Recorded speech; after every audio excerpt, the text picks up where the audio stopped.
नमस्कार, मैं बाल मुकुंद तिवारी आप सबका स्वागत करता हूं let's crack UPSC CSE Hindi पे। इससे पहले कि हम लोग क्लास को शुरू करें, कुछ इंपॉर्टेंट पॉइंट जो मैं आपको बताना चाहूँगा वह ये है कि हर वह 3 सिलेक्शन जो यूपीएससी में हो रहा है उनमें से एक आपके अनअकैडमी के प्लेटफॉर्म से है। अनअकैडमी यूपीएससी टेस्ट सीरीज़ 2024 के लिए लेकर के आया है, जिसमें कि प्रीलिम्स सक्सेस टेस्ट सीरीज़ जो है वह मात्र 4,999 रुपये में डिस्काउंट पे आपको मिल रहा है, जिसमें टोटल 35 टेस्ट आपको मिलेंगे। मेन सक्सेस टेस्ट सीरीज़ जो है वह 14,999 रुपये में, ये भी बड़ी भारी डिस्काउंट पे आपको मिल रहा है, जिसमें कि 30 टोटल टेस्ट आपको मिलेंगे, जहाँ पे कि 14 सेक्शनल होंगे, 12 फुल लेंथ टेस्ट प्लस 4 ऐसे। अनअकैडमी का super combat test your UPSC CSE preparation 50 question हैं, 60 मिनट के अंदर आपको सॉल्व करने हैं। लाइव टेस्ट होगा और बहुत सारे आपको इस पे ऑफर्स मिल सकते हैं। आप इसमें एनरोल कर सकते हैं और स्कॉलरशिप अप टू 90% जीत सकते हैं।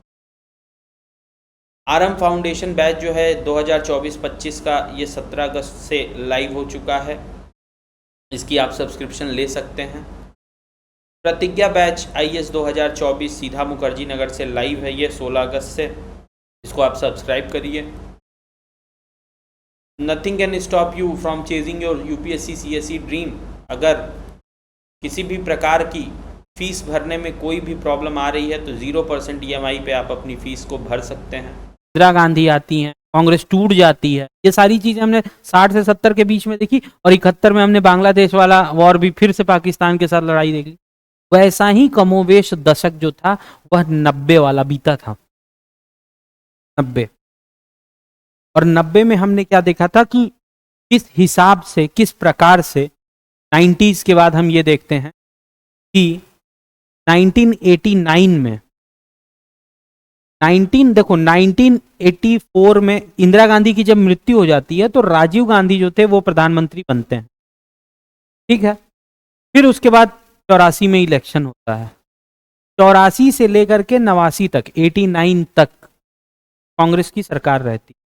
89 में कांग्रेस की सरकार फिर गिर जाती है, ठीक है। फिर भी कांग्रेस 89 के इलेक्शन में बहुत अच्छी जीती हुई थी, लेकिन मेजॉरिटी नहीं बना रही थी, ठीक है। क्यों? क्योंकि उस समय तक भारतीय जनता पार्टी का भी उदय हो चुका था। 1980 में ही भारतीय जनता पार्टी बन चुकी थी। हम क्या देखेंगे उस फेज में कि 1989 से लेकर के और 2014 तक एक भी सिंगल पार्टी का रूल नहीं रहा। सिंगल पार्टी मतलब ये कि बहुमत वाली सरकार। और सीधे का सीधा वो हमें देखने को मिलता है कब? 2014 में जब मोदी जी आते हैं, तब पहली बार मेजॉरिटी की सरकार भाजपा ने। तो 89 से लेकर के और 2014 तक हम क्या देखते हैं कि बहुत सारे राजनीतिक दल आपस में मिल करके और सरकार बनाते हैं। 15-15 दिन, एक एक महीना के प्रधानमंत्री, ठीक है। तो वो वाला दशक जो है वो थोड़ा सा पॉलिटिकली, राजनीतिक रूप से बड़ा उथल पुथल वाला हो रहा है दौर, ठीक है। बहरहाल आज हम लोगों का जो लोगों की जो सेकंड बुक है, अब है पहली बुक, लेकिन हम लोगों ने खत्म चूंकि पहले दूसरी वाली कर दी थी। आज इसका है एंड ऑफ बाइपोलैरिटी, यानी कि दो ध्रुवीयता का अंत।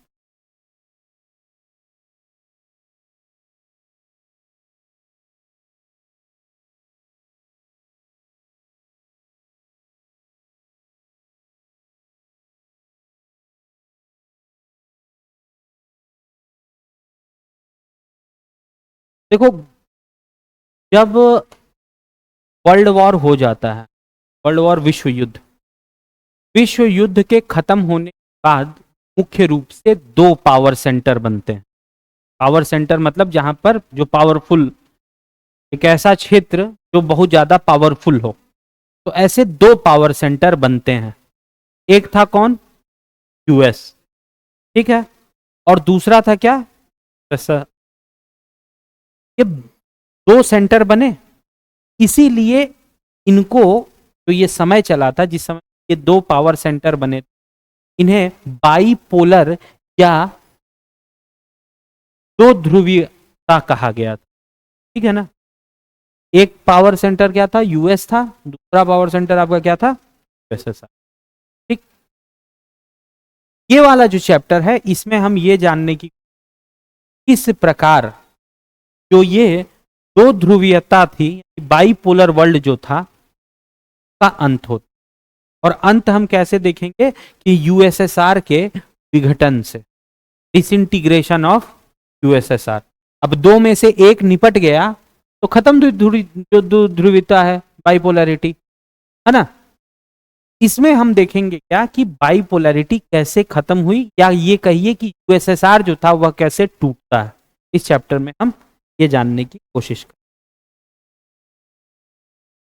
तो देखो, नाइन्थ की जो एनसीईआरटी है ना, नाइन्थ वाली, उसमें रशियन रिवॉल्यूशन दिया है, रशियन आंदोलन जो है। तो उन वर्ल्ड हिस्ट्री में 1917 रशियन रिवॉल्यूशन,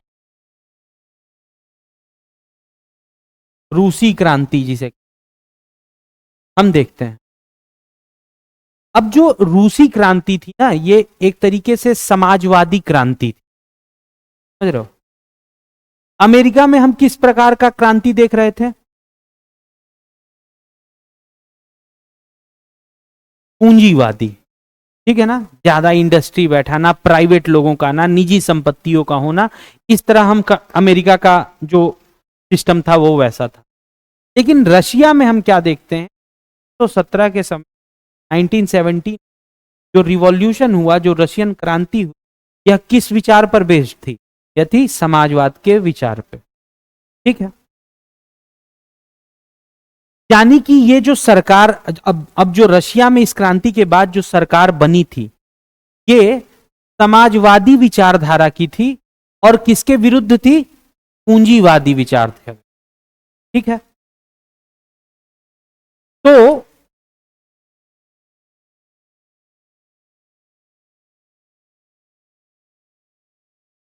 अब ये जो पूंजी समाजवादी जो सरकार बनी है,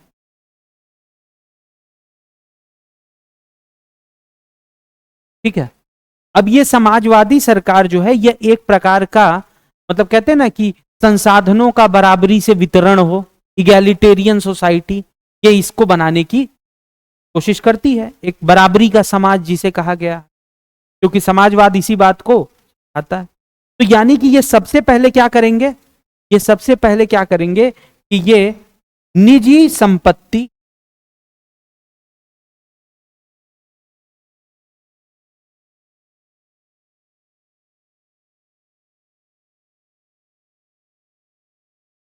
का खात्मा। ठीक, ये सबसे पहले क्या करेंगे, निजी संपत्ति का खात्मा। फिर शक्तियां किसके हाथ में ज्यादा ये चाहेंगे, लोगों के हाथ में कि राज के हाथ में, राज्य के हाथ में, क्योंकि समाजवाद कहता है कि सारा का सारा जो भी रिसोर्सेज हैं, जो भी संसाधन है, उस पर किसका कंट्रोल रहेगा, स्टेट का, तो यानी कि राज्य का नियंत्रण।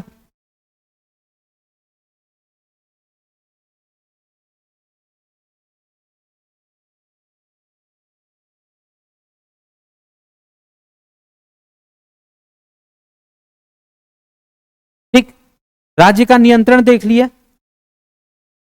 जो कम्युनिस्ट पार्टी थी, अब यहां पर जब जब रशिया में आंदोलन होता है, रशियन क्रांति जिसे हमने रूसी क्रांति पढ़ा है, उसके बाद वहां जो पॉलिटिकल पार्टी या राजनीतिक जो दल बन के उठता है, उसका नाम होता है communist party, communist party of जैसे रशिया। ठीक है ना, चाइना का जैसे अपनी पार्टी है कम्युनिस्ट पार्टी, इसी तरह रशिया में जो पार्टी होती है वह क्या होती है, कम्युनिस्ट पार्टी ऑफ रशिया।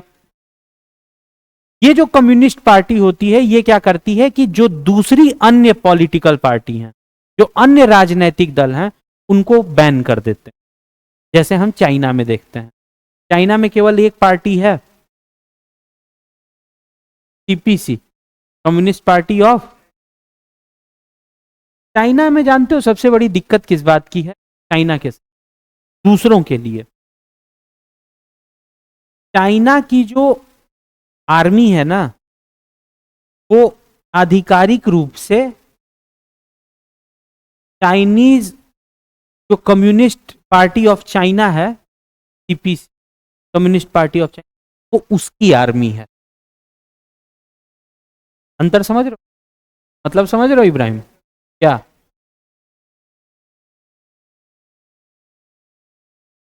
जैसे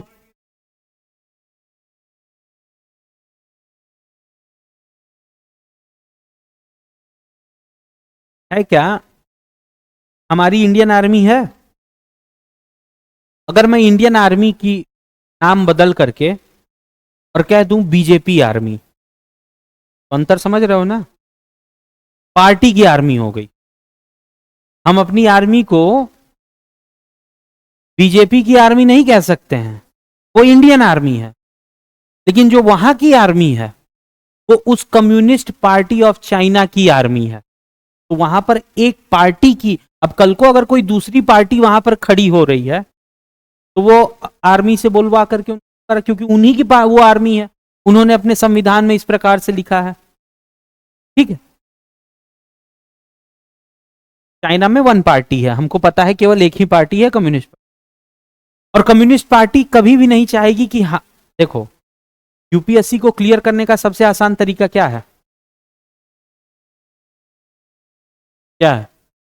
मतलब तुम मान लो तुम इतना पढ़ लिख ले रहे हो कि तुम सी सेट क्वालिफाई कर लो, भाई क्वालिफाइंग भर के तुम पढ़ रहे हो, लेकिन बहुत लोग क्वालिफाइंग भर का पढ़ते हैं, लेकिन क्या फाइनल सिलेक्शन ले पाते हैं? नहीं।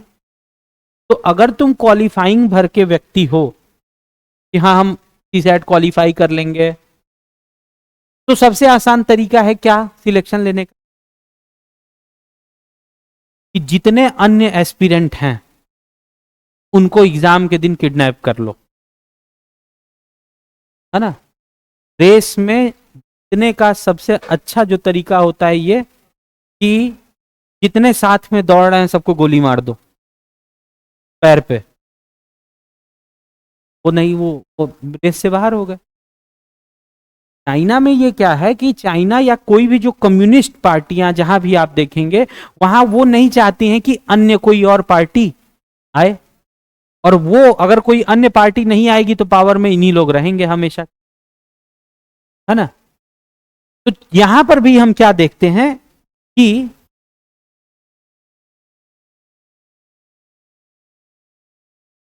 अन्य पार्टियों पर, अन्य राजनैतिक दलों पर क्या होता है, प्रतिबंध लगा दिया जाता। ठीक है, समझ गए? जब अन्य पॉलिटिकल पार्टी, जितने भी राजनीतिक दल थे, जब सब पे प्रतिबंध लगा दिया गया, तो अब केवल एक पार्टी बची है, कम्युनिस्ट पार्टी ऑफ रशिया। ठीक, और साथ ही साथ अब शहर का नियोजन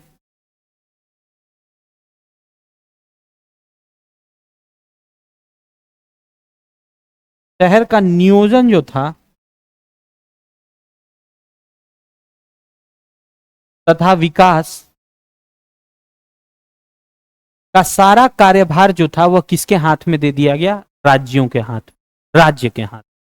अब स्टेट जो है वो कंट्रोल करेगा, स्टेट बताएगा। जैसे चाइना में है, पॉपुलेशन ज्यादा बढ़ गई, सब लोग एक बच्चे पैदा करोगे, तो सबका एक बच्चे एक बच्चे। रीजन ये हुआ कि आधी पॉपुलेशन, जापान की आधी पॉपुलेशन बूढ़ी हो चुकी, आधा से ज्यादा, अब वहां युवाओं की कमी है। चाइना को जब ये पता चला कि भाई हमारे यहाँ पॉपुलेशन जो है वह कम हो रही है युवाओं की, तो वो कहने लगेंगे कल से कि भाई ऐसा है कि दो बच्चे पैदा करो। कई सारे वहां पर क्या है, जैसे चाइना की बात इसलिए ले रहे हैं हम बार बार, क्यों? क्योंकि मौजूदा समय में एक जो कम्युनिस्ट गवर्नमेंट तगड़ी जो हमें देखने को मिलती है, वो कहाँ मिल रही है? चाइना में। तो इसलिए चाइना का एग्जाम्पल, चाइना में बहुत सारे आपको ना गोस्ट टाउन मिलेंगे देखने को, कि वो टाउन घोस्ट टाउन का मतलब ये होता है कि चाइना में प्राइवेट प्रॉपर्टी आप नहीं रख सकते हैं, ठीक है।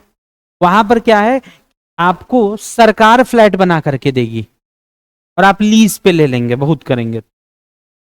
लीज पे लेना, लीज पे लेने का मतलब होता है कि हाँ 100 साल के लिए ले लिया, मतलब वो हमेशा का नहीं है। जैसे हमारे यहाँ क्या है कि जो हमने जमीन ले ली वो अब पुश्तैनी चल रही है, चाइना में ऐसा नहीं है, 99 साल का लीज पर आप लोगों को। तो वहां पर क्या हुआ कि चाइना ने बहुत जगह, बहुत सारे बाहरी क्षेत्रों में इन्वेस्ट करके और बहुत बड़े बड़े वहां अपार्टमेंट बिल्डिंग बनवाई हुई कि लोगों को हम यहाँ पर ले आकर के क्या करेंगे, सेट करेंगे रखने के लिए, लेकिन वहां कोई नहीं रहता है। तो वो क्या हुए हैं, वो सारे के सारे जो फ्लैट और जो अपार्टमेंट है वो भूतिया हो गए, तो इसलिए उनको क्या कहा जाता है, घोस्ट टाउन, ठीक है। तो यानी कि हम क्या देख सकते हैं कि सेम इसी तरीके से रशिया के अंदर भी प्लानिंग, टाउन की प्लानिंग यानी शहर का जो विकास होना है या नियोजन जो होना है वह कौन तय करेगा, अब राज्य तय करेगा। बिजनेस प्राइवेट, कुछ प्राइवेट वाले, ठीक है। तो ये एक प्रकार का जो सरकार बनी या जो समाज बन रहा था 1917 के रिवॉल्यूशन के बाद, क्रांति के बाद, वह रशिया में इस प्रकार का था। निजी संपत्ति का क्या किया जा रहा था, खात्मा किया जा रहा था। राज्य का फुल तरह क्या आ रहा था, नियंत्रण आ रहा था। अन्य राष्ट्रीय दलों पर क्या किया गया था, राजनैतिक दलों पर क्या किया गया था, प्रतिबंध लगा दिया गया। नियोजन और विकास के सारे कार्य अब कौन देख रहा था, राज्य सरकार देख रही। अब हमें पता है कि जो वर्ल्ड वॉर 2 हुआ ये तो 1917 के बाद से है। वर्ल्ड वॉर 2 जो था वह 44-45 के आसपास में खत्म होता, ठीक है ना।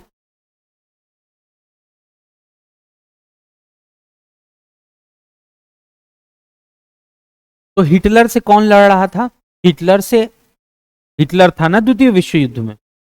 तो अगर ये मान लो कि जर्मनी है, यहां पे मान लो कि जर्मनी है, तो इधर से ब्रिटेन और फ्रांस लड़ रहे थे, माने ब्रिटेन और फ्रांस, और इधर से इनको कौन दबा रहा था, सोवियत यूनियन। सोवियत यूनियन जो थी वो सरकार थी, है ना, सोवियत संघ। हिटलर के साथ सबसे बड़ी यही गलती हुई, हिटलर की जो सबसे खराब लड़ाइयों में बैटल ऑफ स्टैलिनग्राड कहा जाता है उसे। द्वितीय विश्व युद्ध में स्टालिन था ना, स्टालिन इस समय यहाँ का हेड था, रशिया, सोवियत यूनियन।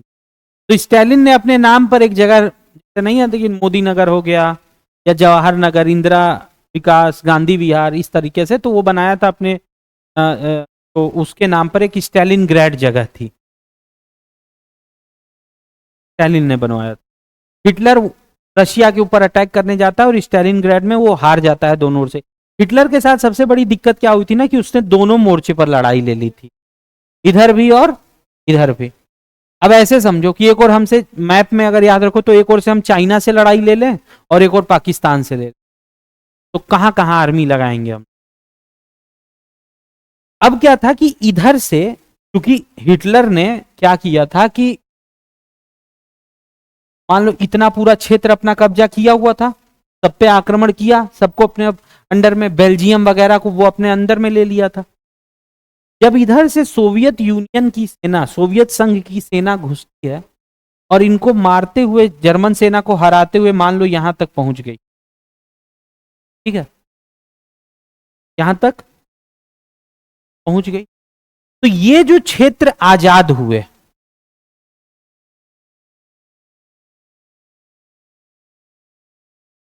ये जो क्षेत्र आपको आजाद होते हुए दिख रहे हैं, क्योंकि यहां तक मान लो अगर रूस की लाल सेना उसे कहा गया था, रेड आर्मी, वो अगर घुस गई यहां तक, तो ये सब जो यहां पर जो भी देश थे, इनको छुटाने का या इंडिपेंडेंस दिलाने का जर्मनी से किसने कार्य किया,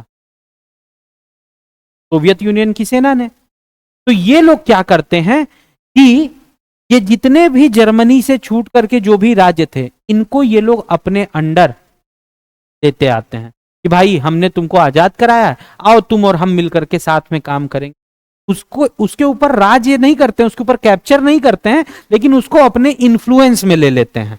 जैसे हम करना चाहे थे बांग्लादेश के साथ, कि बांग्लादेश को हमने लिबरेशन तो दिला दिया, देखो हम लोग भले उसको मेंटेन ना कर पाए, चला नहीं पाए, एक अलग चीज है, लेकिन बांग्लादेश बड़े समय तक हम लोगों का एहसान माना था इस बात के लिए कि भाई इनकी वजह से हम लोग आजाद हुए। खूब इंदिरा गांधी के नारे लगते थे वहां पे, ठीक है। तो उसी प्रकार से क्या होता है कि ये सारे जो देश जो जर्मनी से बाद में बच जाते हैं सोवियत यूनियन की आर्मी की एंट्री के बाद, तो ये सारे के सारे देश जो थे वह सोवियत यूनियन के साथ मिल करके और क्या बनाते हैं, यूएसएस।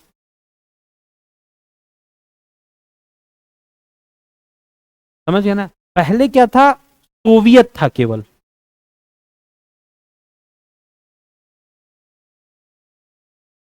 पेट्रोग्राड सोवियत कहा जाता था।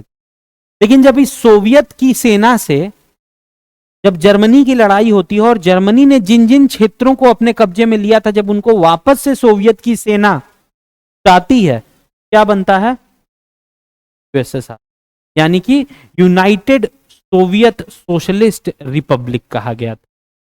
ठीक है, तो समझ गए ना यूएस, तो सोवियत से सोवियत संघ कैसे बना, समझ गए ना, क्लियर है, क्लियर है ना। तो ये ऐसे दिखता है, लगता है कि नहीं क्लियर, समझ गया ना, सोवियत से सोवियत। अब जब इन्होंने, भाई मान लो कि सोवियत ने कहा कि तुम जितने भी देश हो तुम लोग मेरे साथ आ जाओ, हम लोग साथ में मिलेंगे, अब अच्छे से प्लानिंग करेंगे, सब कम्युनिस्ट या सोशलिस्ट विचारधारा पर हम अपने एक समाज का निर्माण करेंगे।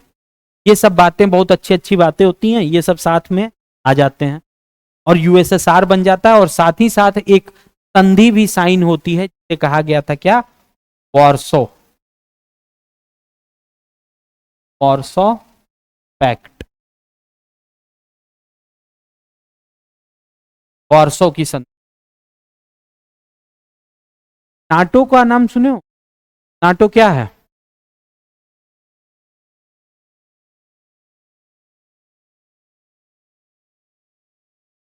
मिलिट्री अलायंस है। मतलब ऐसा कहा जाता है कि नाटो के अंदर जो भी देश हैं, इनमें अगर एक पे हमला हो रहा है तो इसका मतलब है कि क्या, सब पे हमला हो रहा है। उसी तरीके से रशिया, ये जो सोवियत संघ था, यूएसएसआर जो था, इसने भी एक संधि की थी अपने क्षेत्रों में, जो इसके साथ मिलकर के संघ वाले देश थे उनके साथ भी एक संधि की थी कि अगर किन्हीं इन देशों में से किसी एक पर अटैक होगा, इसका मतलब है कि पूरे के पूरे सोवियत संघ के साथ युद्ध है। और वो जो संधि हुई थी उसका क्या नाम था। तो वर्ल्ड वॉर 2 के बाद हम क्या देखते हैं, सोवियत की सेना थी वह जर्मनी के क्षेत्रों में घुस करके वह राज्यों को स्वतंत्र कराती है जिन्हें कि जर्मनी ने अपने कब्जे में ले लिया था।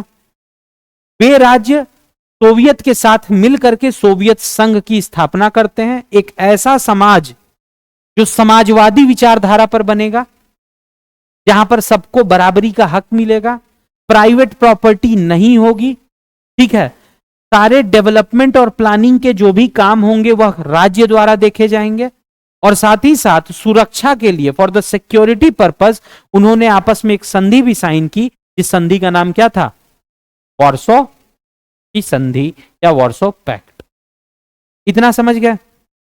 अच्छा, अब देखो कोल्ड वॉर, अब समझना, अब उधर यूएस अपना उधर देख रहा है वेस्ट में, पश्चिम की तरफ, पूर्व की तरफ कौन है, यूएसएसआर है।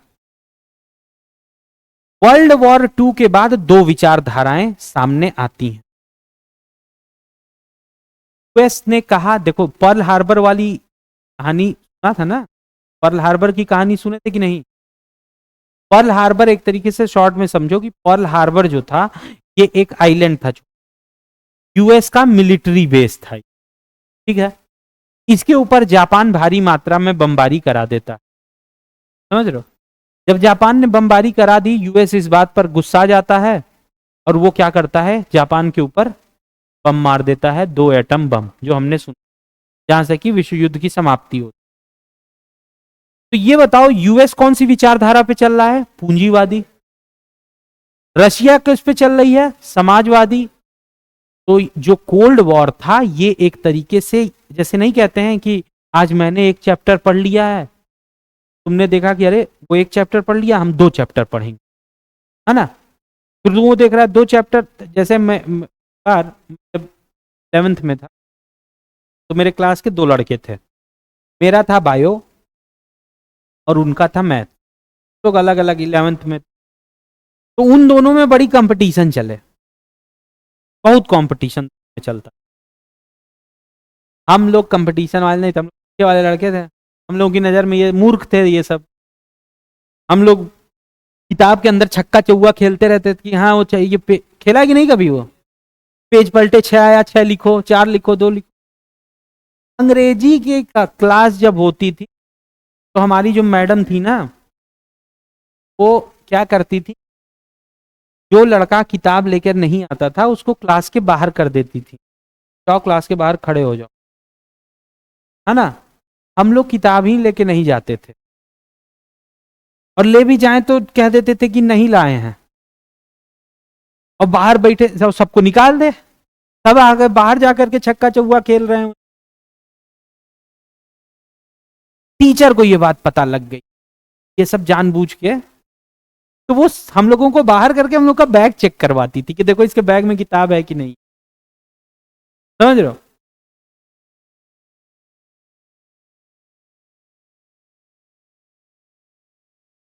वो दोनों लड़के आपस में कंपटीशन करें ब्याह।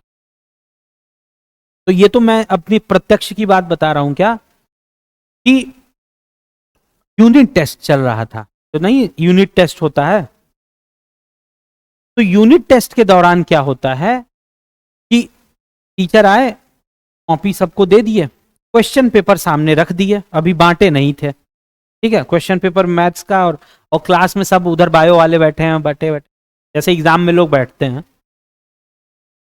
तो वो वाला एक लड़का यहां बैठा था, दूसरा वाला यहां बैठा हुआ, और टीचर एकदम उन्हीं के सामने ला करके पेपर रख दिया, कॉपी बटना शुरू हुई उधर से।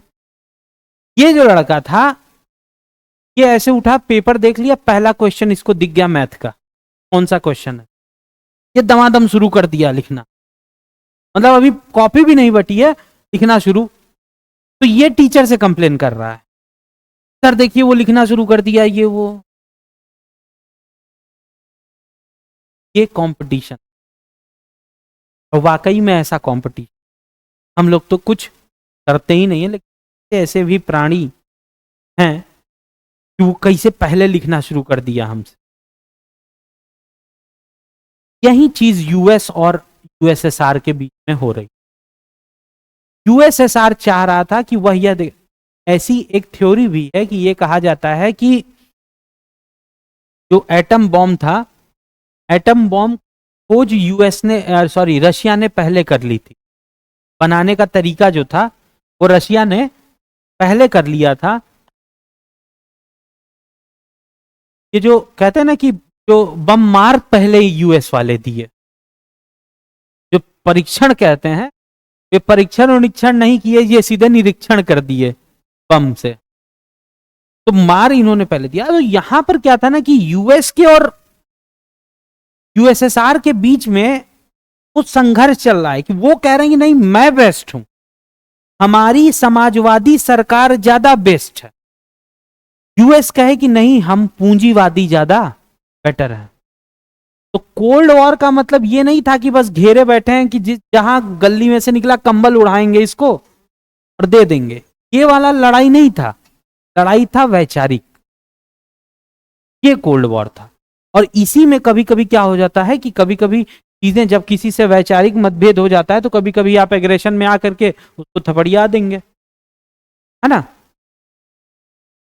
तो कोल्ड वॉर का मतलब यही था कि यूएस चाह रहा था कि वह अपनी फिलॉसफी को बेस्ट बताए, वह यह चाह रहा था कि वो ये बताए कि हमारी पूंजीवादी जो सोच है या जो समाज है ये ज्यादा बेटर है तुम्हारे समाजवाद से, और उधर वो उल्टा बोले। और इसी चीज को लेकर के क्या था, आपस में इन लोगों के। लेकिन हम इसी बीच क्या देखते हैं कि क्योंकि सब जानते हैं ये बात सब जानते हैं, अब भले कोई एक्सेप्ट करे ना करे, तो जो प्राइवेट यानी जो पूंजीवादी सरकार होती है वहां पर विकास ज्यादा होगा, ये पक्की बात है। ठीक है, क्योंकि सरकार सब काम नहीं कर सकती। सरकार को डेवलप्ड स्टेट से ज्यादा वेलफेयर स्टेट बनाने का, माने विकसित राज्य बनाने से एक लोक कल्याणी राज्य बनाने का ज्यादा जिम्मेदारी है। और प्राइवेट को, अब जैसे बनारस में अभी एक केस हुआ था, फ्लाईओवर बना रहे थे, है ना, फ्लाईओवर बना रहे थे रेलवे स्टेशन के सामने, और फ्लाईओवर से जो तुमने देखा ही है कि पिलर गाड़ते हैं, उसके ऊपर बड़े बड़े कंक्रीट उठा करके क्रेन से रखते हैं, वो कंक्रीट ही पलट गया और नीचे रोड पर कार लगी हुई थी, एक के बाद एक नीचे से लोग आना जाना कर रहे थे। एक लाइन से कम 40-50 कार ऐसे पिचक गई, उसमें लोग बैठे हुए थे। ठीक है, जब प्राइवेट बनाएगा ना तो चाहिए प्रॉफिट। ठीक है, अब प्रॉफिट अगर वो देख रहा है तो वो ये नहीं देखेगा कि अच्छा यहां पर इतने लोगों की जान जाएगी कि क्या हो। हालांकि यहां पर तो PWD ही बना रहा था, है ना, यूपी गवर्नमेंट का ही बना रही थी उसको। लेकिन फिर भी प्राइवेट वाले जो होते हैं वह अपने किसी भी प्रोजेक्ट में वो प्रॉफिट देखते हैं, वो ये नहीं देखेंगे कि गरीब का फायदा हो रहा है कि नहीं, अमीर का फायदा हो रहा है कि नहीं, खाली किससे मतलब है, रोकड़े से। तो इसलिए वहां पर हमें डेवलपमेंट ज्यादा देखने को, इन्वायरमेंट है। लेकिन राज्य है, अगर राज्य कोई चीज कर रहा है तो वह सारे पक्षों को देखेगा कि पर्यावरण पे क्या अंतर पड़ रहा है, गरीबों पे क्या। तो इसलिए हम ये देखेंगे कि यूएस जो थी ना, उसकी इकोनॉमी, उसकी अर्थव्यवस्था और ज्यादा स्ट्रांग थी इन कंपैरिजन टू रशिया या यूएसएसआर। ठीक है, लेकिन ये भी कम नहीं थे, ये भी खूब डेवलपमेंट करते हैं, खूब विकास करते हैं। और स्थिति ये आ जाती है कि ये दूसरे नंबर के हो जाते हैं in terms of economic growth, यानी अर्थव्यवस्था की जो ग्रोथ है उसमें अगर नंबरिंग की जाए तो यूएस के बाद दूसरे नंबर पे कौन आ जाते हैं। एक पिन से लेकर के पिन कार तक ये खुद बना रहे थे। और साथ ही साथ हम क्या देखे हैं कि हम यूएसएसआर का जो नक्शा देखोगे, रसिया वाला, तुम लोग मैप में देखना यूएसएसआर का, जो मैं पता नहीं दिया है कि नहीं,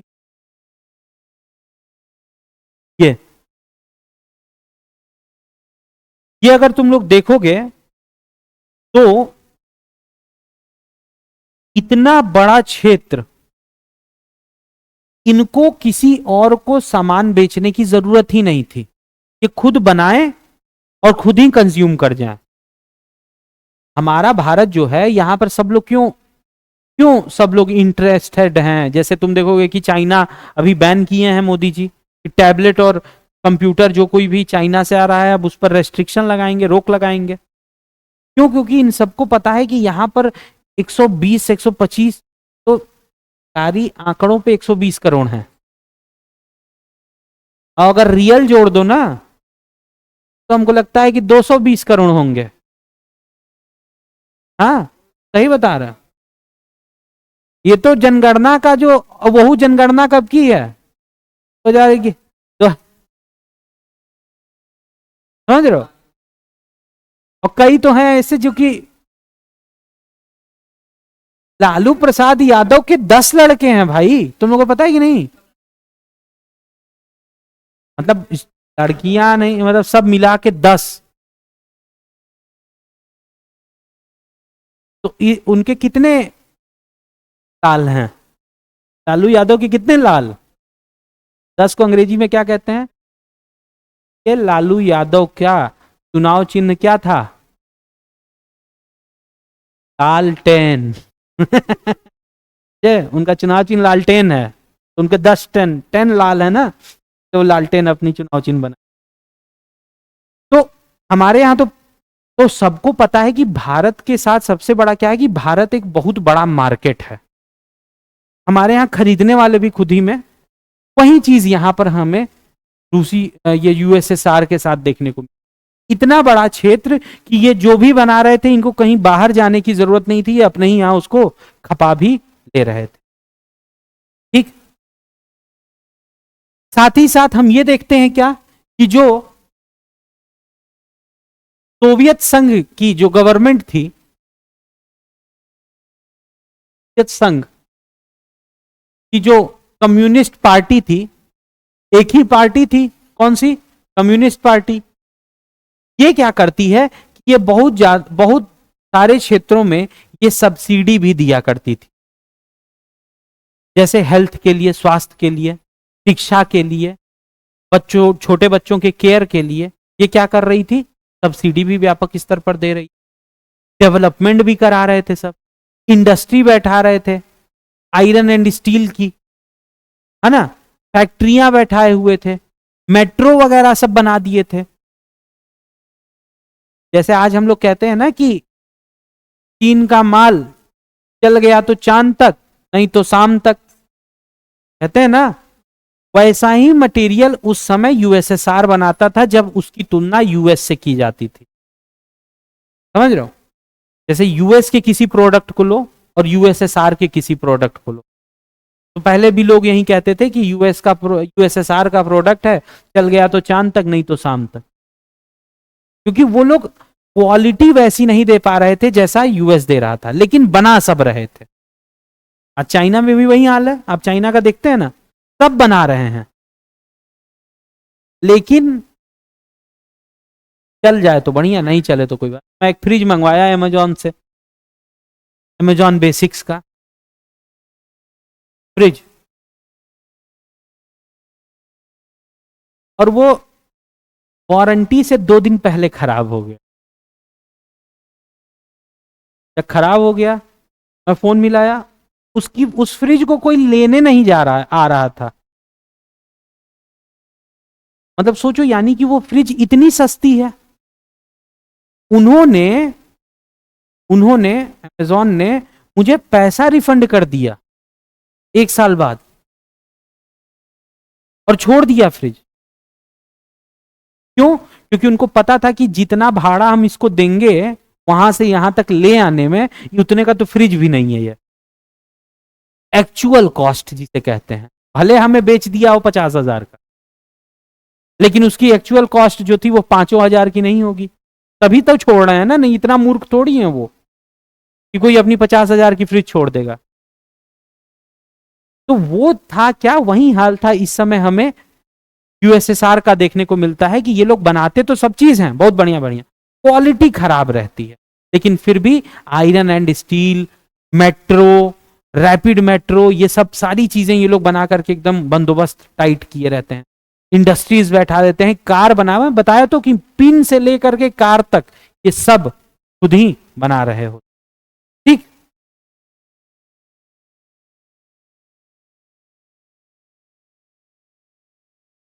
और पिन से कार तक बना ही रहे थे, और इनकी सरकार जो थी वो सब्सिडी दे ही रही थी, स्वास्थ्य बढ़िया रहे, एजुकेशन बढ़िया रहे, ये सब। धीरे धीरे हम क्या देखते हैं समय के साथ कि कोई भी, जैसे जैसे कहते हैं ना कि जहां डेमोक्रेसी नहीं है वहां क्या होता है कि तुरंत कोई भी सरकार, अगर जहां लोकतंत्र नहीं है वहां कोई भी सरकार कब निरंकुश हो जाएगी, कब ऑटोक्रेटिक हो जाएगी, ये कोई नहीं जानता है। जहां लोकतंत्र नहीं है वहां जब तक बढ़िया चल रहा है तो चल रहा है, लेकिन जिस दिन वो चाहे उस दिन वो क्या हो जाएंगे, ऑटोक्रेटिक हो जाएंगे, एक निरंकुश सरकार जिसे कहा जाता है, ये वो हो जाएंगे। और यही हमें धीरे धीरे यहां पर यूएसएसआर में देखने को मिलता है, क्योंकि हम क्या पढ़ रहे हैं, यूएसएसआर का विघटन कैसे टूटी। हमने अभी तक तो बहुत बढ़िया बढ़िया यूएसएसआर का पढ़ लिया ना, ये बना दिए, वो बना दिए, सब कुछ कर दिए, बहुत बढ़िया, यूएस को टक्कर दे रहे थे पूरी तरह। लेकिन अब विघटन कैसे शुरू होता है, तो कुछ समय बाद हम क्या देखते हैं, यूएसएसआर जो कम्युनिस्ट पार्टी रहती है, ये निरंकुश सरकार में बदलती चली जाती है। They were turning to a autocratic type of government. ठीक, जनता के प्रति इनका कोई जवाबदेही नहीं थी, कोई अकाउंटेबिलिटी नहीं थी। हम देखेंगे क्या, करप्शन बढ़ने लगता है। ठीक है, हम लोगों के यहाँ जो जो लोकतांत्रिक अधिकार होते हैं ना, जैसे फ्रीडम ऑफ स्पीच, अभिव्यक्ति की आजादी, वो सब इनके यहाँ क्या था, खत्म था, बंद था। ठीक है, अब इसमें क्या होता है कि हम क्या देखेंगे कि ये जो जब इन लोग थोड़ा सा निरंकुशवादी थोड़ा ज्यादा होने लगते हैं, तो ये जो छोटे छोटे राज्य हैं, इधर आ गया, ये सब जो छोटे छोटे राज्य हैं, ये क्या करते हैं कि ये अब स्वतंत्रता की मांग करने लगते, कहते हैं कि हमें क्या चाहिए, लोकतंत्र चाहिए, हमें ये जो सोवियत संघ की कम्युनिस्ट पार्टी है ये हमें जम नहीं रही है, हमें अब एक ऐसी सरकार चाहिए जहां पर कि हम अपनी अभिव्यक्ति की तो आजादी कर सकें, या कहिए इनकी डिमांड हो जाती है सीधे सीधे से लोकतंत्र की। और ये डिमांड क्या करने लगते हैं कि हमको अब जो इस पूरे सोवियत संघ पे, रूसी संघ जो था, इसको एक सरकार चला रही थी, कौन, कम्युनिस्ट पार्टी। अब ये कहते हैं क्या कि हमको इस कम्युनिस्ट पार्टी से, या ये जो सोवियत संघ है, इससे हमको अलग होना है। ऐसे 15 छोटे छोटे राज्य क्या करते हैं, डिमांड करने लगते हैं कि हमको अलग होना है, हमको या तो तुम अलग कर दो, या फिर हमें कैसे जीना है ये हम निर्धारित कर लेंगे। इनकी इन डिमांड्स पर भी हम क्या देखते हैं कि जो सरकार थी ये ध्यान नहीं देती, और वे भिड़े रहते हैं अपने आप को यूएस के साथ ही कंपटीशन करने। यहां घर में कहते ना, घर में पड़ोसी क्या मजा मार रहे हैं और घर में डाका पड़ गया, ये कंपटीशन कर रहे हैं वहां पर यूएस के साथ, आर्म्स स्ट्रगल, शस्त्रों के क्षेत्र में, कि वो देखो तुम S-400 बना रहे हो तो वो कुछ और बना रहा है, हम कुछ और बना रहे हैं। दोनों सरकार जो है वो यूएस को टारगेट की पड़ी है, और अंदर यहां देश में बात चल रही है किस चीज कि हमें अभिव्यक्ति की क्या चाहिए, आजादी। ठीक है, अब ये सारे कुछ ऐसे कारण होते हैं जिनकी वजह से हम देखते हैं कि एक टेंशन का माहौल शुरू हो जाता है। लेकिन अभी भी चीजें बिगड़ी नहीं थी, अभी भी चीजें सही थी। लेकिन इसके बाद एक घटना होती है क्या, 1979 में जो यूएसएसआर था ये इन्वेजन कर देता है। इन्वेजन मतलब होता है घुसपैठ कर देना, इन्वेड कर देना, कहां पर, अफगानिस्तान।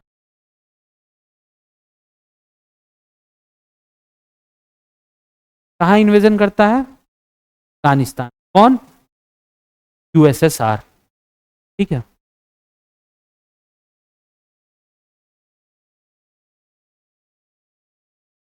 समझना चीजों को। एक तो इनकी सरकार निरंकुश होती चली जा रही है, ठीक है, लोग परेशान हैं, देवर डिमांडिंग डेमोक्रेटिक राइट्स, वो लोकतांत्रिक अधिकारों का डिमांड करने लगे हैं। सरकार जो है वह लोगों को डिमांड को न सुनते हुए वे क्या कर रही है, वो यूएस के साथ अपना संघर्ष किए पड़ी है, कंपटीशन किए पड़ी है। और उसी संघर्ष में केवल कि यूएस ना अफगानिस्तान में घुस जाए, ये जल्दीबाजी में क्या करते हैं, पहले आके पाकिस्तान, ये अफगानिस्तान में जाकर के घुस जाते हैं 1979। और कहा जाता है ना कि यूएस बड़े बड़े साम्राज्यों का कब्रिस्तान साबित हुआ है, ग्रेवयार्ड ऑफ ह्यूज एम्पायर्स। बड़े बड़े लोग आए यूएस और अफगानिस्तान में आकर के दफन हो गए। रशिया का भी यही हाल हुआ, यूएसएसआर का, और यूएस का भी तुमने देखा ही कैसे आगे हैं लोग यूएस वाले छोड़ छाड़ के सब। ठीक, अब क्या होता है कि जब ये 1979 में ये रशिया में इन्वेजन, अरे यूएसएसआर जो है जब अफगानिस्तान में घुसपैठ करती है, तो उसके बाद हम क्या देखते हैं कि वहां के लोग अब इनका विद्रोह करना शुरू, और अफगानिस्तानियों को सपोर्ट कौन करता है, यूएस। ठीक, यूएस कहता है कि लो हमसे मिसाइल लो, स्टिंगर दिए थे सब, इसी में हमने फिर तालिबान की उत्पत्ति देखी है, वो एक अलग इशू है, कभी वो तालिबान को जब पढ़ेंगे तो तालिबान की उत्पत्ति यहीं से। इन्हीं इन्हीं ये क्या कहते हैं, यूएसएसआर रूसियों को भगाने के लिए ही सबसे पहले मुल्ला उमार ने मुजाहिदीनों को बनाया था। मुजाहिदीन का मतलब होता है अल्लाह के लड़ाके या अल्लाह के बंदे, मुजाहिद। और वो जो मुजाहिद थे वो इस यूएसएसआर की सेना पर क्या करते थे, हमला करते थे कि अफगानिस्तान से भागो। यूएस ने इन मुजाहिदीनों को क्या दे दिया था, स्टिंगर। स्टिंगर होता है क्या कि जैसे कोई लड़ाकू विमान जा रहा है, वो लगाओ और मार दो। अब वो टेम्परेचर के पीछे वो मिसाइल जाती थी और जाकर के हिट कर देती थी, ठीक है। और इस तरीके से इन अफगान जो मुजाहिद थे, इन लोगों ने बहुत ज्यादा डैमेज दिया था, किसको, रशिया को। और कहते हैं कि अब इस प्रकार के अगर युद्ध में रशिया फंस गया है तो इसका इफेक्ट देश पे क्या पड़ेगा, हाँ गरीब। क्योंकि हमने आपको पहले भी बताया है कि अगर दो देश कभी भी आपस में युद्ध में आए तो निश्चित रूप से दोनों का लॉस है, जनता जो है वो परेशान होना शुरू हो जाएगी। और यही हम देखते हैं क्या कि 1979 के बाद जब अफगानिस्तान में रशिया घुसता है, या रशिया नहीं यूएसएसआर जब घुसता है, तो इनकी अब आर्थिक जो ये मजबूती हासिल किए थे ना, इंडस्ट्री बैठा करके और आयरन एंड स्टील का प्लांट बैठा करके, मेट्रो वगैरह बढ़िया ट्रांसपोर्ट सिस्टम बना करके, ये सारी जो आर्थिक विकास थे ये अब गिरना शुरू होते हैं। कब से, 1979 से, जब ये अफगानिस्तान में, और जो कहते हैं कि आर्थिक रूप से दिवालिया हो जाना, वो स्थिति हो गई थी यूएसएसआर की जब उसने अफगानिस्तान में। यहां तक क्लियर है, ठीक है ना, यहां तक।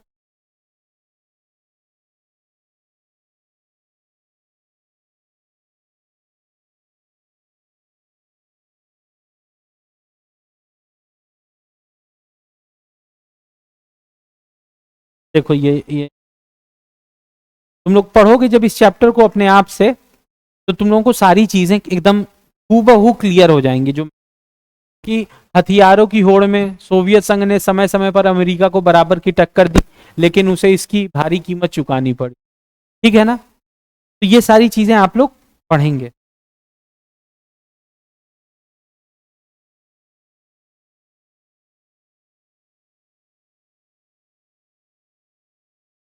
हाँ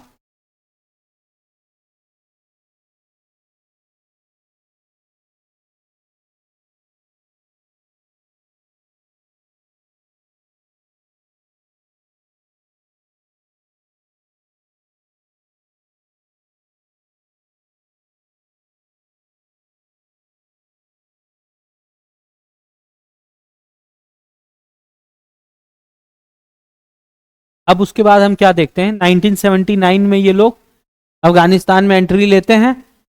आर्थिक रूप से अब यूएसएसआर कमजोर होने लगा है। इसी में जो कम्युनिस्ट पार्टी ऑफ रशिया थी, उसका जनरल सेक्रेटरी एक बंदा बनता है जिसका नाम था गोर्बाचेव, ठीक। गोर्बाचेव जो रहता है, यह कम्युनिस्ट पार्टी ऑफ रशिया का क्या रहता है, जनरल सेक्रेटरी।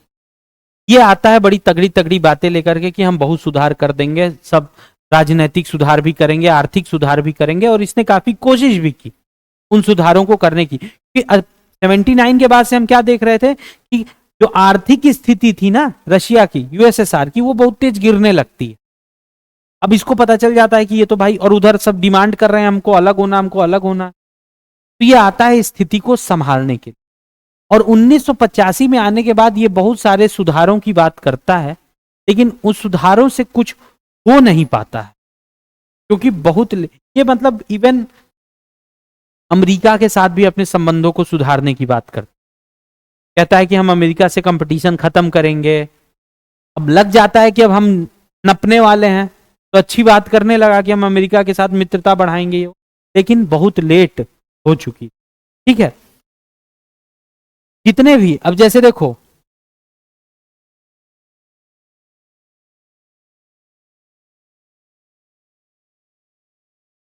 जब गोर्बाचेव आता है तो उसके आने के बाद वो तो ठीक है कि चलो बहुत अच्छी अच्छी बात किया कि हम अमेरिका के साथ अपने संबंधों को सुधारेंगे, सब कुछ सही करेंगे, दोबारा आर्थिक और राजनीतिक हर प्रकार के रिफॉर्म्स जिनकी भी जरूरत पड़ेगी वो हम करेंगे। लेकिन जो इधर के क्षेत्र है ना, जितने भी इधर वाले क्षेत्र थे यूएसएसआर के, ये तब तक अब डिमांड करने लगते हैं कि नहीं भाई देखो ऐसा है कि अब हमको अपनी सरकार चाहिए, अब बहुत हो गया। ठीक, और इसी में क्या होता है कि जब यहां पर विद्रोह ज्यादा हो जाता है, जब लोगों का यहां के विद्रोह ज्यादा हो जाता है, इसे कहेंगे जो पूर्वीय यूरोप, क्योंकि इधर यूरोप है, इधर साइड में क्या है यूरोप है, तो ये वाला पोर्शन क्या हुआ पूर्वीय यूरोप, समझ रहे हो ना। ये हो गया वेस्टर्न रशिया और ये क्या हो गया पूर्वी यूरोप। तो ये वाला जो क्षेत्र है, यहाँ के लोग क्या करते हैं, यहाँ के लोग अब मांग करने लगते हैं कि हमको क्या चाहिए, अपनी सरकार चाहिए भैया, तुमसे हमको अलग होना है सोवियत संघ। अब जब सोवियत संघ ये देखता है, जब सरकार जो है वह यह देखती है कि यार ये सब तो अब मानेंगे नहीं, तो ये लोग क्या करते हैं 1991 में 1991 में सेना का बल का प्रयोग करने लगता है। अब सेना का प्रयोग होता है इन सारे लोगों की डिमांड को क्या करने के लिए, दबाने के लिए। ठीक है, और इसी में एक तगड़ा जो नेता उभर करके आता है वह कौन था, बोरिस येल्त्सिन। बोरिस येल्त्सिन ये व्यक्ति जो था, ये यहां से चुनाव जीता था, रशिया से, समझ रहे हो ना। सोवियत संघ मतलब तुम लोग केवल रशिया ही, आज तक हम लोग क्या सोचते हैं सोवियत संघ मतलब रशिया, लेकिन रशिया ना ये जैसे छोटे छोटे जो देश थे उसी तरह से ये भी एक क्या था, एक गणराज्य था, एक रिपब्लिक था। जिस प्रकार ये यूक्रेन हम देख रहे हैं, बेलारूस देख रहे हैं, ठीक, ये सब क्या थे, छोटे छोटे रिपब्लिक्स थे, गणराज्य थे, और ये सब आपस में मिलकर के क्या बनाए थे। तो ये जो बोरिस येल्त्सिन था ये यहां से जीता था चुनाव, और रिपब्लिक का हीरो था, हीरो, ठीक है ना।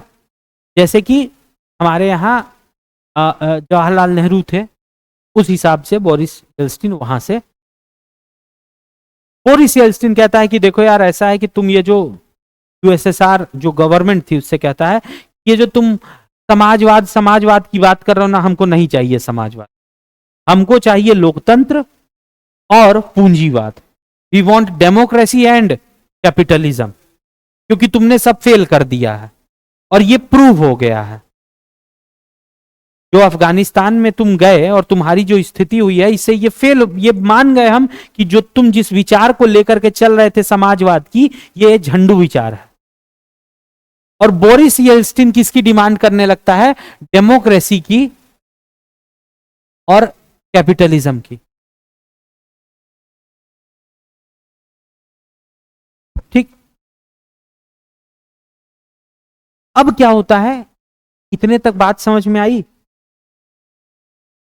और बोरिस येल्त्सिन जो है वह कहता है कि ये जो आप लोग 1991 में जो आप आर्मी का प्रयोग कर रहे हैं, जो आप आर्मी का प्रयोग कर रहे हैं, जो सेना का प्रयोग कर रहे हैं, हम इसकी कड़ी शब्दों में निंदा करते हैं।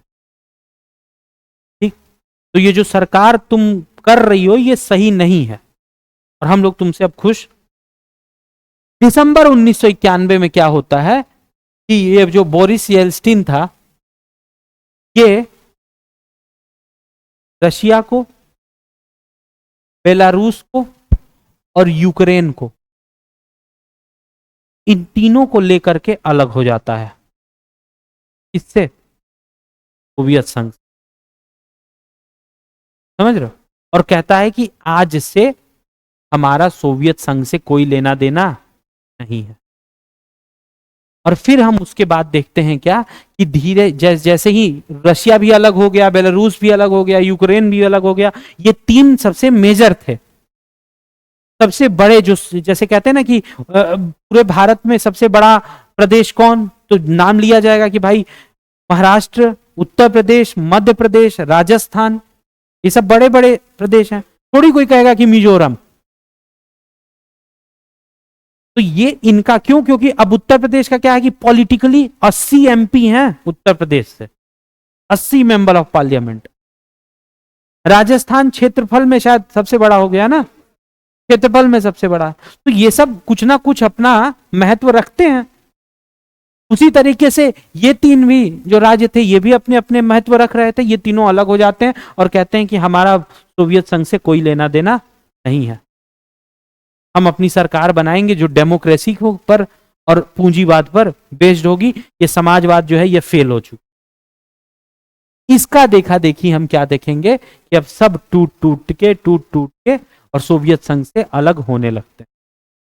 जो मेन पावर सेंटर था कौन, रशिया, यहीं जब सबसे पहले अलग हो गया, किसको लेकर के, यूक्रेन और बेलारूस को अलग हो गया। अब ये बात हुई कि अच्छा भैया ठीक है, अच्छा ये कौन से समय की बात चल रही है, 1991। याद रखना सोवियत संघ 1991 में इसका विघटन हो गया, मतलब लगभग खत्म ही हो गया 90 के दशक में। अब ये हुआ कि अच्छा हमने वो देखा था यूनाइटेड नेशन सिक्योरिटी काउंसिल का नाम सुने हो कि नहीं, सिक्योरिटी काउंसिल P5 होते हैं उसमें, सुना है कि नहीं, हिंदी में क्या कहते हैं उसको, यूनाइटेड नेशन सिक्योरिटी काउंसिल का नाम नहीं सुना है क्या अभी तक, नहीं सुना। हाँ देखो यूनाइटेड नेशन का नाम तो सुना होगा ना।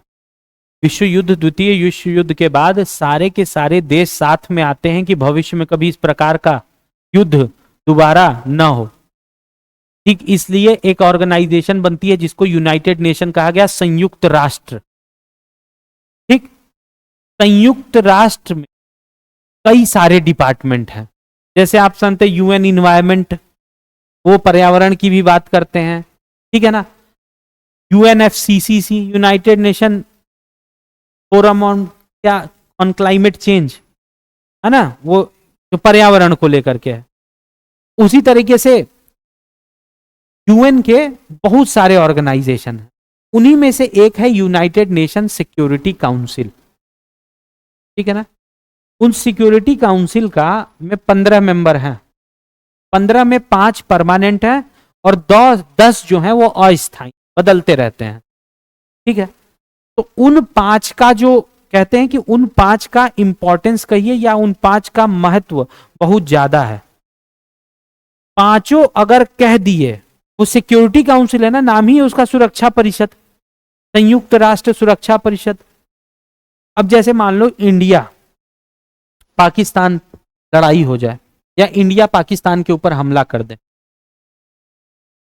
तो सबसे पहले मध्यस्थता के लिए कौन आएगा, यूएन। तुम सुने होगे ना कि यूएन की मध्यस्थता, यूएन की मध्यस्थता कहीं भी होती है तो यूएन की मध्यस्थता की जाती। इसमें परमानेंट 5 जो है P5, US, France, Russia, China, Britain, ये 5 हैं P5।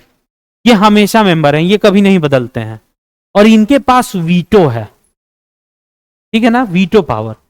अगर ये 5 देश कह देंगे कि जो इंडिया ने पाकिस्तान के ऊपर हमला किया है ये गलत है, और यूएन जो है अब इंडिया के खिलाफ कार्रवाई करेगा, समझ रहे हो, तो पूरा यूएन इंडिया के खिलाफ कार्रवाई करेगा। यूएन सिक्योरिटी काउंसिल का बड़ा महत्व है, ठीक है। उसी तरीके से जैसे तिब्बत को जब चाइना कब्जा किया था तो यूएन में यह बात गई थी कि चाइना जो है वह तिब्बत पर कब्जा कर रहा है, उनके अपनी संस्कृति को खत्म कर रहा है, ये वो, हमें तिब्बत के चाइना के खिलाफ एक्शन लेना चाहिए। तो बात गई परमानेंट 5 में भी, P5 में चाइना ने खुद ही अपने आपको वो कर दिया कि नहीं चाइना सही कर रहा है, और 5 में से अगर किसी एक ने भी अगर निगेटिव दिया तो माना जाएगा उसकी बात। हाँ हाँ, तो कैसे वही मैं कहा, अब रूस मेंबर है, यूएन कहे कि हम रूस के खिलाफ क्या करेंगे, कार्रवाई करेंगे, और जो रूस है वो सिक्योरिटी काउंसिल में बैठा हुआ है, वो कहेगा कि नहीं हम कोई कार्रवाई नहीं करेंगे। 5 मेंबर है ना, तो पांचों में से एक ने भी जो बात कह दी वो मानी जाएगी। वो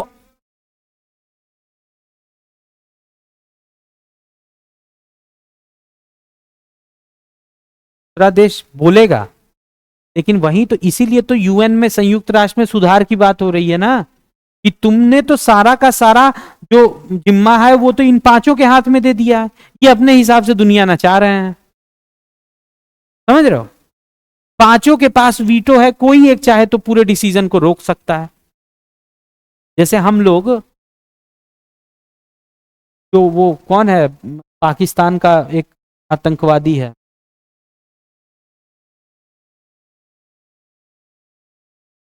क्या है कर, तो दाढ़ी रखा है, टोपी पहनता है यार, क्या करके, हाफिज सईद, हाफिज सईद। तो हाफिज सईद को हम लोग लेकर के गए कि भाई इसको तुम लोग टेररिस्ट घोषित करो कि ये टेररिस्ट है। चाइना ने वीटो कर दिया, सबने सब मान लिए थे, चाइना ने रोक दिया, कहा कि नहीं हम नहीं मान हाफिज सईद को।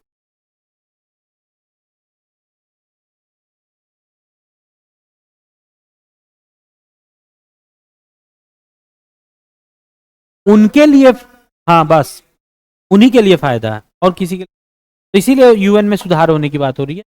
तो बहरहाल चीजें ये हुई, अब ये बात होने लगी कि फिर भाई, क्योंकि यूएनएससी तो पहले की बनी है, अगर सोवियत संघ टूट गया, यूएसएसआर, तो अब उस परमानेंट 5 में जो यूएसएसआर है उसकी जगह कौन लेगा?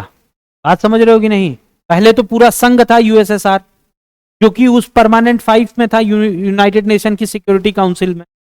लेकिन जब टूट गया सोवियत संघ, तो फिर कौन अब उस सीट पर अब कौन बैठेगा? क्योंकि कई सारे देश टूट करके निकल गए, में जो जिम्मेदारी सौंपी गई वो किसको सौंपी गई? तो सोवियत संघ की जो सीट थी उसके बाद में कौन बैठने लगा? रशिया बैठने लगा, और आगे की सारी जो भी अंतरराष्ट्रीय संबंध थे वे हमें देखने को मिलते हैं रशिया ही जो था वह हैंडल करता है। ठीक है, तो ये हो गया यहां तक। तो इस प्रकार से डिसइंटीग्रेशन हुआ किसका? सोवियत संघ का, हम जो देखे। ठीक है, अब क्वेश्चन आता है कि क्यों क्यों सोवियत संघ का विघटन हुआ? ठीक है ना, पॉइंट करके लिख लेना, 4 पॉइंट। ठीक है, वाई सोवियत संघ डिसइंटीग्रेटेड, बस पॉइंट में लिखवाएंगे।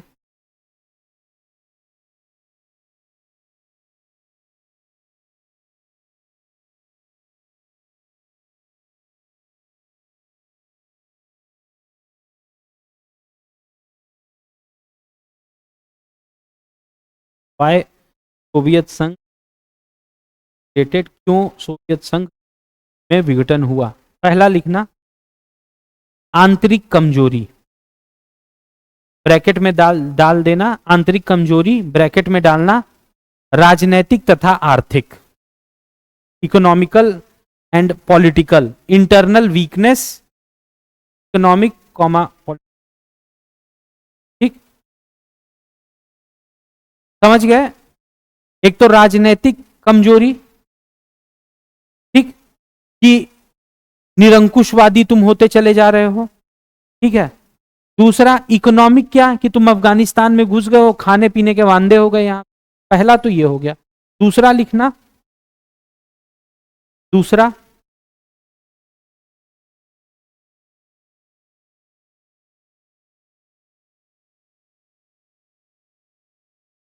हथियारों के हथियारों के विकास में संसाधनों का प्रयोग, use of resources in development of military Arsenal,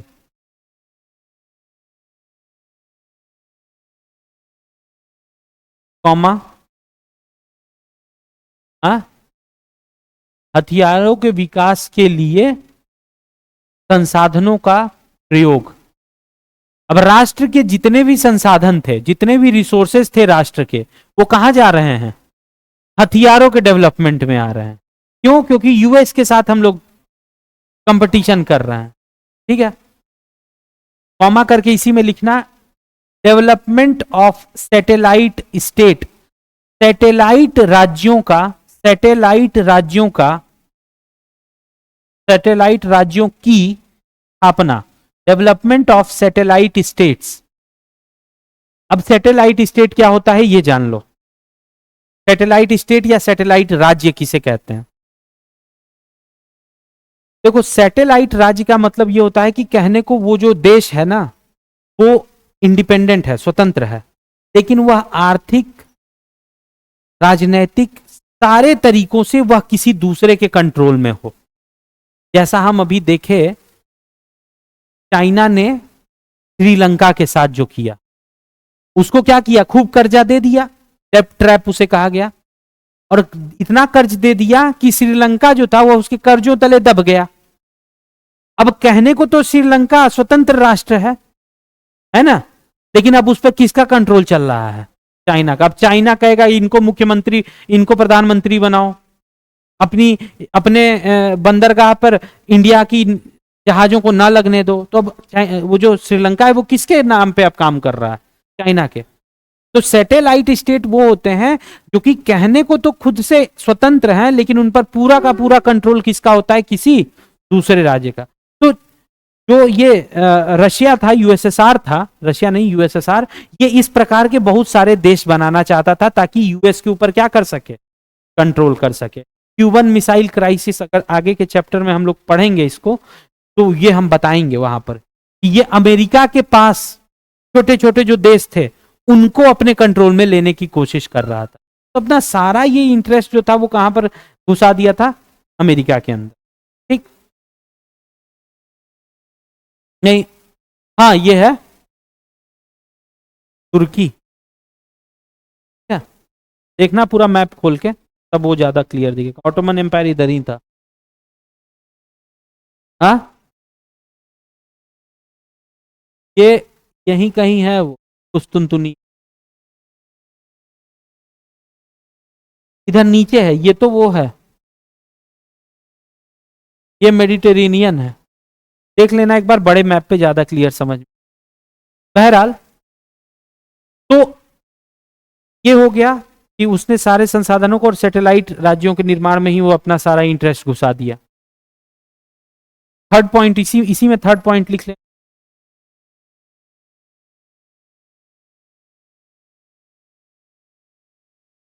ऐसा कहना कि सोवियत प्रणाली पश्चिम की प्रणाली से बेहतर है, गलत साबित हुआ। पश्चिम की प्रणाली कौन सी थी? हाँ, यूएस की प्रणाली, यानी कि पूंजीवादी प्रणाली। ठीक है, तो saying that Soviet system was better than West proved wrong।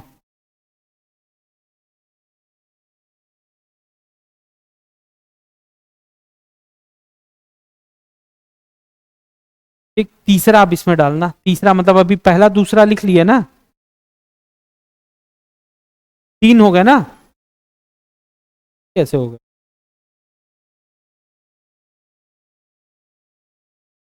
हाँ, उसी के अंदर में ये अभी तक जितना लिखे हो है।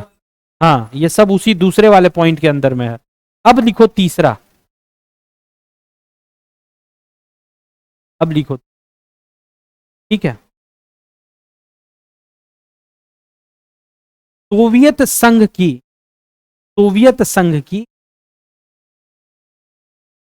राजनीति तथा प्रशासन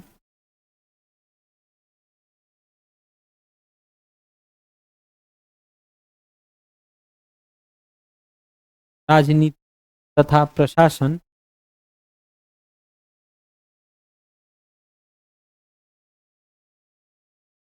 शासन लिख, सही दिशा में कार्य नहीं कर रहे थे। मैं लिखवाता हूं इंग्लिश, सही दिशा में कार्य नहीं कर रहे थे। कम्युनिस्ट पार्टी के 70 साल के शासन में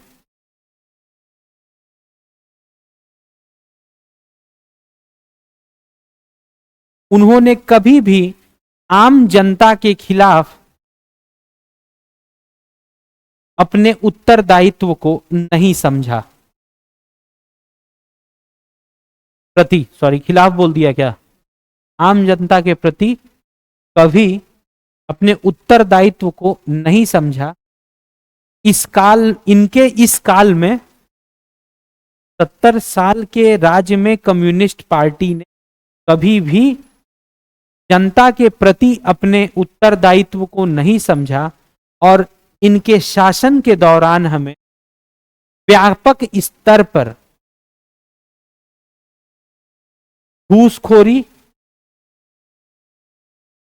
घूसखोरी देखने को मिली। ठीक, सोवियत यूनियन बिकम, घूसखोरी देखने को मिली। Soviet Union become a stagnant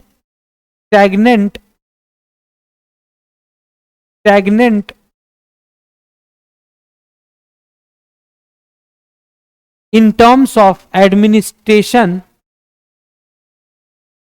Soviet Union becomes stagnant in terms of administration and politics, having no accountability towards the people,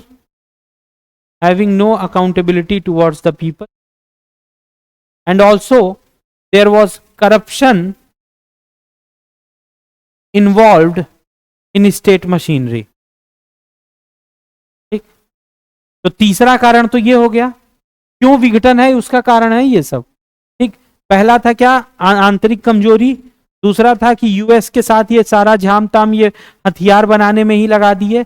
तीसरा ये कि इनका एडमिनिस्ट्रेशन जो था, इनका जो शासन था, ये बड़ा ही निम्न हो चुका था समय के साथ। करप्शन देखने को, घूसखोरी देखने को मिल रही थी, लोगों के प्रति कोई उत्तरदायित्व नहीं था इनका। फोर्थ पॉइंट लिखना, rise of nationalism and demand of sovereignty. Fourth point लिखना, राष्ट्रवाद और संप्रभुता जैसे विचारों का उदय।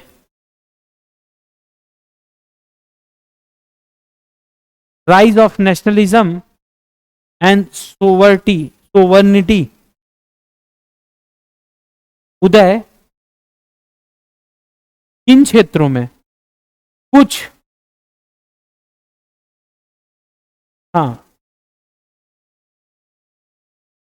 कुछ गणराज्यों में, स्टार्टिंग में ही लिख लेना, कुछ गणराज्यों में राष्ट्रवाद और संप्रभुता की मांग का होना या उदय होना। ठीक, तो ये चार कारण थे जिसकी वजह से हमें क्या देखने को मिलता है। ठीक, अब नेक्स्ट हेडिंग डाल लेना, इसमें भी 4 पॉइंट लिखना है।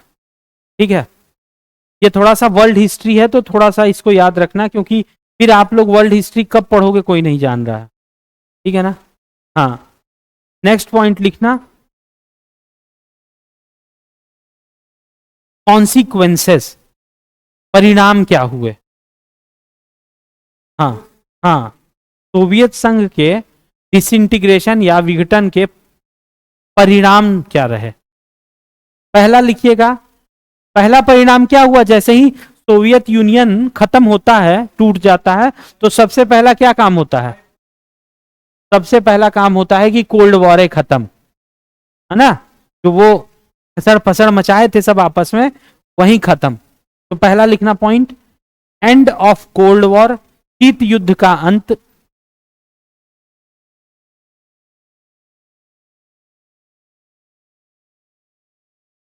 दूसरा लिखना, दूसरा पॉइंट, वैश्विक राजनीति में शक्ति संबंधों में परिवर्तन। वैश्विक राजनीति में शक्ति संबंधों में परिवर्तन, power relation in world politics changed. इसी में डैश करके लिखना,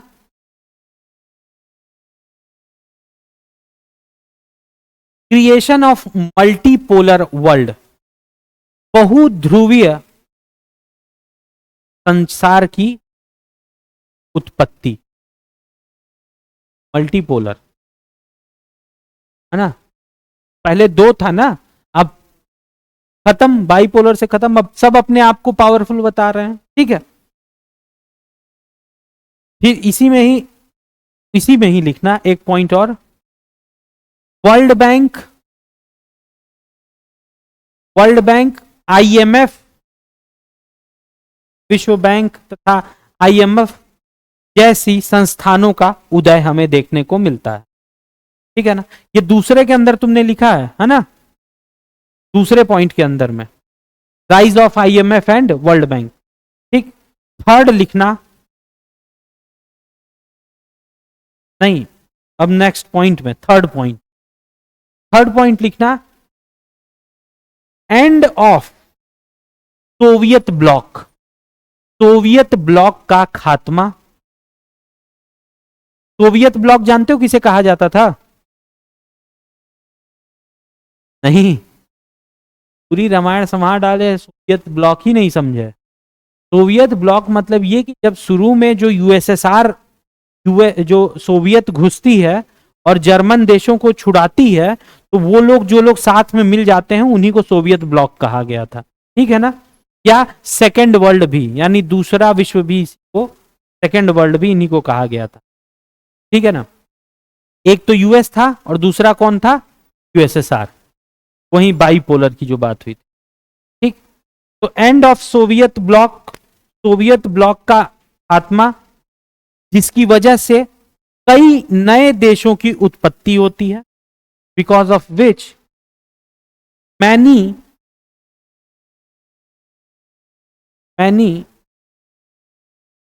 न्यू कंट्रीज इमर्ज्ड,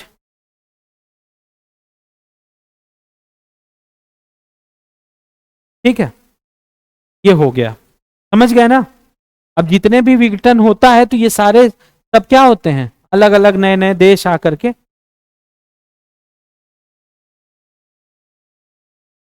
इतना समझ गए। अब जैसे ही रशिया या वो सारे देश, समझ लेना बस, जैसे ही वो सारे देश जो सोवियत संघ से टूट करके अब अलग हुए, वे अब क्या करेंगे? पहला, वो किस चीज की डिमांड कर रहे थे? वे कैसी सरकार चाह रहे थे? डेमोक्रेटिक यानी लोकतांत्रिक, कैपिटलिस्ट यानी पूंजीवादी। तो सबसे पहला उन्होंने क्या काम किया कि सबसे पहले जो सोशलिस्ट विचारधारा थी, समाजवादी विचारधारा थी, उससे वे कहां पर शिफ्ट मारते हैं? पूंजीवाद पर, ठीक। दूसरा हम क्या देखेंगे कि जब समाजवाद था तो जो जमीन हुआ करती थी वो सामुदायिक जमीन हुआ करती थी, कम्युनिटी लैंड हुआ करती थी, मतलब किसी इंडिविजुअल की तो जमीन हुआ नहीं करती थी, पूरे समाज की जमीन थी वो। अब क्या होता है कि जमीनें जो थी, जहां पर एक कहते हैं ना कि फार्मिंग के लिए, खेती के लिए जो कम्युनिटी लैंड थी, उसकी जगह पर अब क्या हम देखेंगे? प्राइवेट लैंड, यानी निजी जमीनों का देख। अब जितनी भी सरकारी बिल्डिंग, ऑफिस, जमीनें थी, उन सबको अब क्या किया जाता है? बेचा जाता है। किसको? प्राइवेट प्लेयर्स को। हम देखेंगे कि अब एफडीआई आता है, अब डिमांड होने लगती है। ये सारे छोटे छोटे देश क्या कहते हैं कि हमको क्या चाहिए? एफडीआई, फॉरेन डायरेक्ट इन्वेस्टमेंट, कि बाहर के लोग आए और हमारे यहां क्या करें? इन्वेस्ट करें आकर के। साथ ही साथ यहीं पर हम देखेंगे कि फ्री ट्रेड एग्रीमेंट की बात होती है, यानी एक देश दूसरे देश के साथ व्यापार करे तो बीच में कोई टैक्स एक दूसरे पर कस्टम ना लगाया जाए, ठीक। और हम क्या देखेंगे? और देखेंगे कि जितना सोवियत संघ ने पुराने समय में जिनसे जिनसे संबंध बनाया था, उन सारे संबंधों को तोड़ करके राष्ट्र, जो ये नए राज्य बन रहे हैं, ये अब अपने हिसाब से नए नए संबंध बनाते हैं, ठीक है। अब इसके बाद नेक्स्ट चीज जो आती है वह यह थी कि भारत का क्या संबंध था। जो पोस्ट कम्युनिस्ट देश हुए, यानी सोवियत संघ के विघटन के बाद जो भी देश बने, उनका भारत के साथ कैसा संबंध, बात ये आती है। तो हमें सबको पता है क्या इंडिया रशिया की दोस्ती सबको पता है। हमने बहुत सारे एनर्जी के यानी ऊर्जा को लेकर के बहुत सारी संधियां कजाकिस्तान, तुर्कमेनिस्तान, इन लोगों के साथ क्या की हुई है, संधियां की हुई तक, ये एनर्जी को लेकर के, तेल को लेकर के। हमको पता है कि हम रशिया से अभी कुछ दिन पहले ही ये जयशंकर जो हमारे विदेश मंत्री हैं उनसे क्वेश्चन किया गया कि रशिया जो है वो यूक्रेन पे अटैक कर रहा है और आप उसके तेल आप उससे खरीद रहे हैं रशिया से। तो हमारे विदेश मंत्री ने कहा कि हमको वो सस्ते में तेल दे रहा है, हम क्यों ना खरीदें उससे। तो हमने रशिया से तेल भी खरीदा।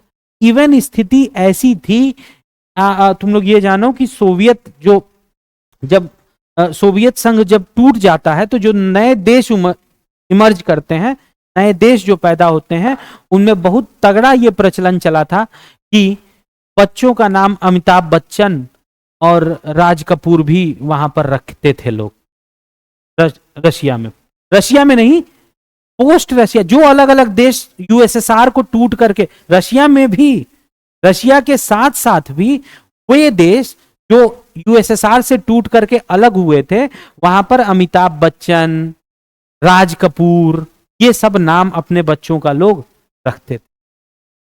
ठीक है, तो ये इंडिया का रिलेशन जो था ये किसके साथ था, ये रशिया के साथ, या पोस्ट सोवियत जो कंट्रीज बनी यानी उत्तर सोवियत विघटन के बाद जो नए नए देश बने उनके साथ भारत का संबंध हम देखेंगे क्या, ऊर्जा के क्षेत्र से लेकर के ऑयल यानी तेल के क्षेत्र में भी, साथ ही साथ कल्चरल यानी सांस्कृतिक की हमारी मूवीज वगैरह भी वहां पर देख रहे हैं, अमिताभ बच्चन, ऋतिक रोशन कर रहे हैं सब काम वहां पर। तो ये पूरा चैप्टर हमारा यहाँ पे समाप्त होता है। पहला chapter end of what, end of bipolarity, जो द्विध्रुवीकरण था उसका खात्मा। हाँ, पहला चैप्टर हटा दिया। ठीक है, चलिए।